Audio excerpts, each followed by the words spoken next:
sort of thing right before she died. And she passed away in the early 2000s. I think it was about 2000 that she passed away. So it's a wonderful memory that I have of a woman that I really cherished. My name is Ophelia Edwards, and I am 88 years old, and I lived in the country. And I was I married in 1937, and after that, my oldest child, she was born in 1938, and so from there, I had childbirth from there to my last child, which is the 11th child. He was born in 59. So through that, I had many experiences, but I had a midwife, and her name was Winnie Bevel. And she was a lady that came, and when you have, well, you go through the same thing that I did at the hospital, but at home, you just have so much time for yourself. You don't have anybody pressing you. And then back at that time, you made a pad and they put you on the floor and allow you to, to embrace the way you're gonna have your baby, And then they just stay there to wait when you get in labor, really labor, to have that baby. And so they just watch the progress. That's what they did. And the one I had was very good. And she had a lot of patience with you. Because, when you start having those pains, I don't know if you ever had a baby, when you start having those pains, they go and come. And sometimes, the little ones, you don't have enough pressure to really push that baby. And then the midwife have to have patience to wait on you. But when closer it get to the time, it's a process of time. And closer it get to the time, the more pressure, you more pushing you got to do. And then when it get to that last part, this is the whole bush thing. And then when it get to that last part, then that's what takes you to your limit. And then the next thing is the baby. So that's all I can say about it. But I did have a nice person that was with me when I had my babies. Well, the procedures they do in the hospital, it's altogether different. And I didn't have them all on the floor. They learn better later on with the midwife that they put you in the bed, let you stay in the bed. And, in the hospital, you're going to be in the bed. But that, at home, you could, long as you could, go around before you get into the really birth. You could walk around a little bit, or you could do whatever you're going to do. But believe me, when you're going to have a baby, you're going to stop. My name is Rebecca Gibb.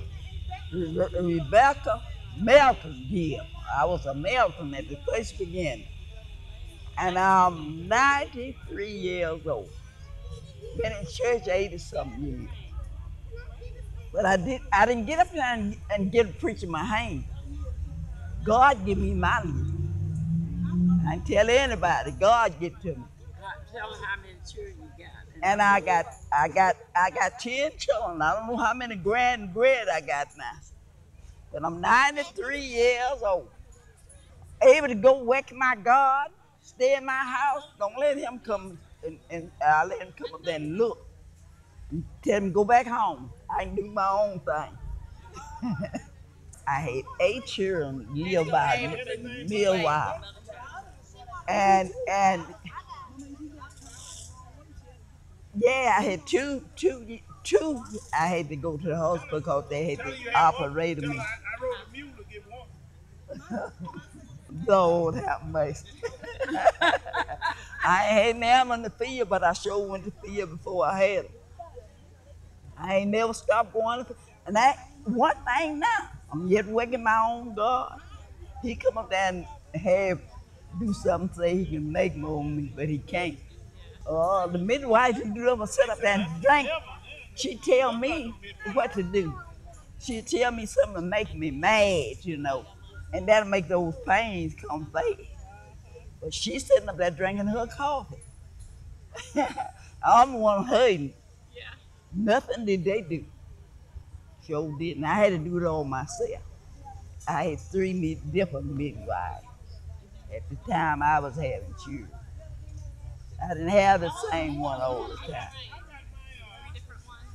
They're different ones. That's the one they could get to with the mule and the wagon to bring them to me. Because we didn't have no cars to go get them. And they didn't have none to come. But they would come. Stay there till I had a child. They come back and check on me. That's right, sure did. They come back and check on me, see how I'm doing and everything. Sure would. Well, my experience in the hospital, see, the midwife was with me, but she couldn't deliver the baby. And then afterwards, I did fine in the hospital. One, though, my first operation, I had to stay there 14 days. It looked like I was doing fine. And they wouldn't give me nothing to eat, would just give me some water to drink. And when they did give me a milk, they give me a glass of milk. And you tell my dad did it. I swell up big as a house. Ooh, I was no, I was out. My name is Shirley Porter, and I live in Livingston, Alabama, where I have 6 kids. Out of one of the kids, I had a midwife, which was the most wonderful thing I ever had endured, because when I had pain, she would rub my back upward, not downward. She was there to hold my hand. She actually talked me through it. So I actually rather had a midwife, you know, than all the doctors I had. But anyway, I only paid, at that time I had no insurance.